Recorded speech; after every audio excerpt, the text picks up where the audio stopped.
Bien, buenos días chicos. El día de hoy vamos a ver tratamiento farmacológico de los trastornos del comportamiento alimentario y la obesidad.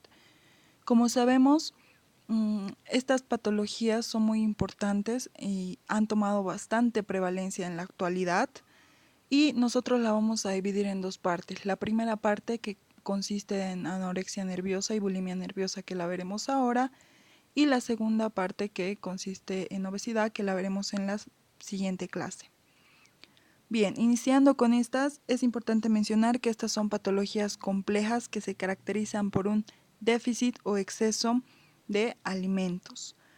Tienen causas multifactoriales y requieren un manejo multidisciplinario. ¿A qué nos referimos con un manejo multidisciplinario? A que deben trabajar conjuntamente tanto la terapia nutricional, el tratamiento farmacológico y el apoyo psicoterapéutico. Iniciando con la anorexia y la bulimia, sabemos que estos son trastornos del comportamiento alimentario que se dan por alteraciones de la conducta en relación a la ingesta de alimentos. Estas patologías son cuadros de origen biopsicosocial que tienen múltiples factores que intervienen en su aparición. Podemos mencionar, por ejemplo, los factores biológicos, es decir, que existe cierta predisposición genética a que una persona desarrolle esta patología. A su vez, estos marcadores biológicos pueden estar ligados a otras patologías psiquiátricas, como trastornos depresivos, trastornos de la personalidad, dificultad del control de impulsos, etc. También existen factores bioquímicos que pueden estar determinados genéticamente y relacionados con los mecanismos reguladores de la ingesta, que incluyen diferentes hormonas y péptidos. Los factores personales son aquellos que pueden estar relacionados con el núcleo familiar. Por ejemplo, estos individuos suelen pertenecer a familias que le dan mucha importancia a la apariencia y al éxito. A su vez, las personas que padecen estos trastornos son personas muy ambiciosas, autoexigentes, trabajadoras, sobresalientes, y también puede intervenir lo que es el ámbito profesional. Es decir, pueden estar ejerciendo ciertas profesiones, carreras, hobbies que los orillen un poco a desarrollar estas patologías, como por ejemplo las bailarinas, las modelos, los actores, tienden a tener ideales muy marcados de un concepto de belleza que buscan alcanzar, ¿verdad? Lo mismo se da casi con los factores sociales, es decir, constantemente la sociedad impone un ideal de belleza que los individuos buscan alcanzar y pueden verse orillados a desarrollar estas conductas. Bien, la anorexia nerviosa y la bulimia nerviosa, a pesar de ser patologías que están relacionadas con todos esos factores que vimos anteriormente, son patologías muy diferentes una de la otra. En la anorexia nerviosa, los pacientes tienen un rechazo a mantener un peso corporal normal. Es decir, ellos buscan mantener un peso muy por debajo de lo que, de lo que deberían tener ideal para cada individuo. Tienen un temor intenso a ganar peso o convertirse en obeso, aunque ya de hecho tengan un peso inferior al normal. Tienen una distorsión en la manera de percibir el peso, la forma o el tamaño del cuerpo, con tendencia a la negación del peligro que comporta el bajo peso normal. Es decir, ellos pueden estar delgados, pero no perciben su cuerpo de esa manera y no se encuentran satisfechos. En las mujeres también puede presentarse amenorrea y en todos los pacientes en general suele presentarse hiperactividad. En la bulimia nerviosa, esta se caracteriza por episodios recurrentes de atracones de comidas producidos al menos 2 veces por semana en los últimos 3 meses. Estas personas tienen sentimiento de que no pueden controlar la conducta alimentaria durante estos atracones, es decir, ellos están conscientes de toda la cantidad de alimento que van a ingerir y se sienten mal, pero no pueden controlarlo. Estos pacientes además presentan vómitos autoinducidos y emplean otros fármacos como laxantes o diuréticos que les ayuden a bajar de peso y tienden a realizar ejercicio de manera extrema. A su vez, presentan una preocupación excesiva y persistente sobre el peso y la forma de su propio cuerpo. Cabe recalcar que por lo general los pacientes que presentan anorexia nerviosa suelen tener, no suelen, siempre tienen un peso por debajo de la media, al contrario de los pacientes que tienen bulimia nerviosa que pueden tener un peso por debajo del ideal para este individuo, un peso normal o incluso sobrepeso. Bien, iniciamos con la anorexia nerviosa, todo lo que viene a estar relacionado con el manejo farmacológico de esta patología. Lastimosamente, no existen muy pocos estudios controlados del manejo farmacológico de esta patología y por lo general los fármacos solo son eficaces para tratar las posibles comorbilidades psiquiátricas que pueden presentar estos pacientes, como ser depresión, trastorno obsesivo compulsivo, etc. Entre la utilización de fármacos incluyen un grupo que son los antidepresivos. El uso de estos antidepresivos solo se justifica si coexisten trastornos afectivos, obsesivos, ansiedad, depresión, etc.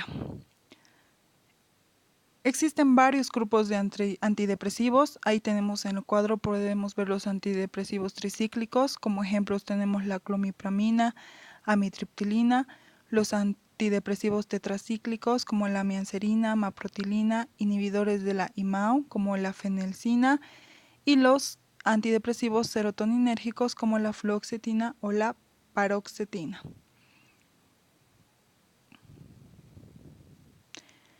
Las benzodiazepinas, que consisten en antiansiolíticos como el clorazepam, diazepam, alprazolam, está justificado solo en casos de ansiedad severa, sobre todo ante la comida.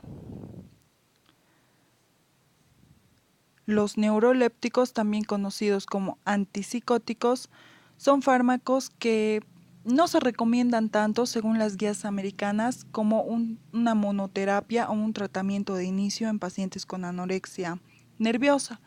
Más que todo, estos fármacos pueden ser útiles para la prevención de las recaídas una vez restaurado el peso o en el ámbito hospitalario cuando sea necesario sedar y dormir para reducir la hiperactividad en estos pacientes. Estos neurolépticos son antagonistas dopaminérgicos que por lo general tienden a normalizar la ingesta y entre unos ejemplos podemos mencionar a la clorpromacina y la periciacina.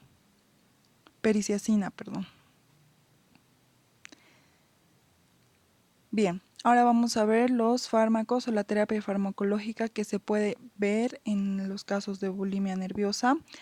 Pues en esta patología el tratamiento farmacológico consigue mejores resultados que en la anorexia nerviosa porque no nos olvidemos que estos individuos tienen un factor muy importante que es la ansiedad, ¿no ve? Que se encuentra en cada cuadro que presentan de atracones. Para la bulimia nerviosa los antidepresivos son fármacos muy estudiados, con muy buena eficacia, muy utilizados.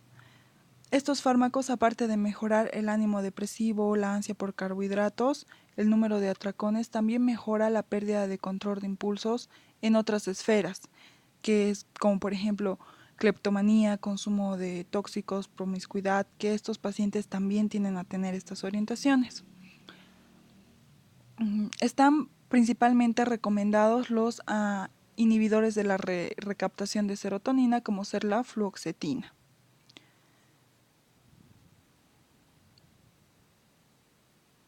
Bien, ahora vamos a ver un poquito de cómo es ese manejo multidisciplinario que dijimos de manera inicial en los pacientes que tienen estos trastornos de la conducta alimentaria. Inicialmente, dependiendo mucho del criterio de los profesionales que traten a estos individuos, el manejo puede ser ambulatorio, es decir, que en casita, o intrahospitalario requiriendo la internación del paciente.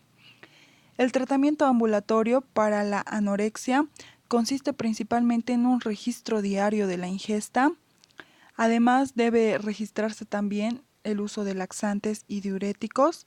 Se le prohíbe al paciente pesarse, sin embargo, los profesionales realizarán un registro semanal del peso en la consulta y el tratamiento farmacológico y la psicoterapia deben estar presentes en estos pacientes. No podemos ignorar ninguno de estos ámbitos.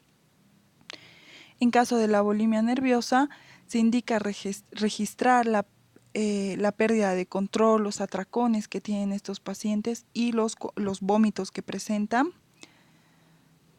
Se debe instaurar de igual manera el tratamiento farmacológico para ayudar a esta ansiedad que presentan estos pacientes durante los atracones, y se debe realizar una dieta adecuada según la situación clínica del paciente. No olvidemos que dijimos que en estos pacientes con bulimia nerviosa, los individuos, los pacientes pueden presentar un peso debajo del ideal para ellos, un peso normal o sobrepeso o obesidad.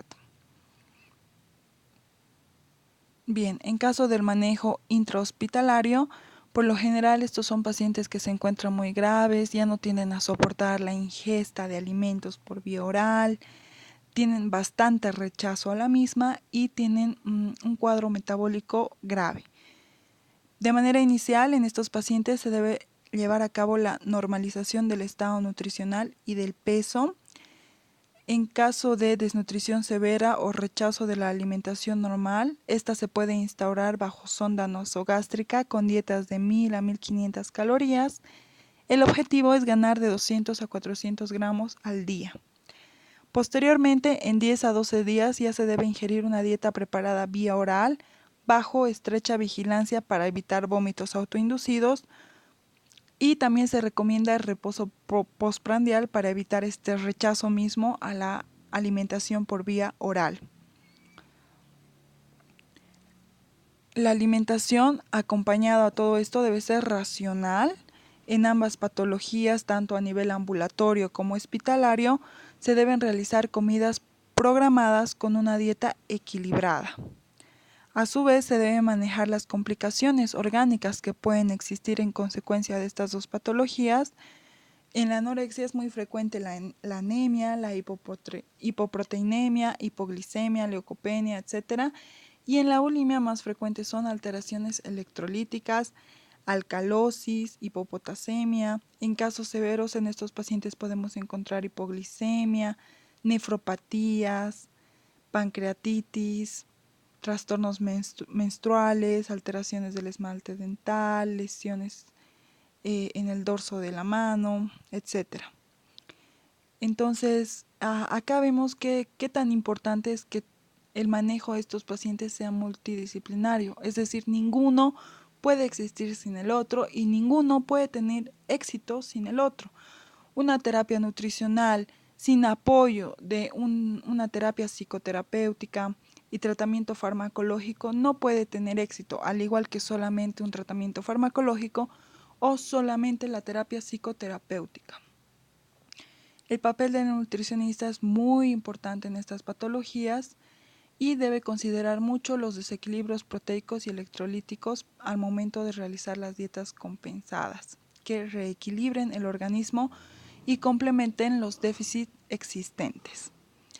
Bien, eso es todo por hoy. La siguiente clase continuamos con la parte de obesidad.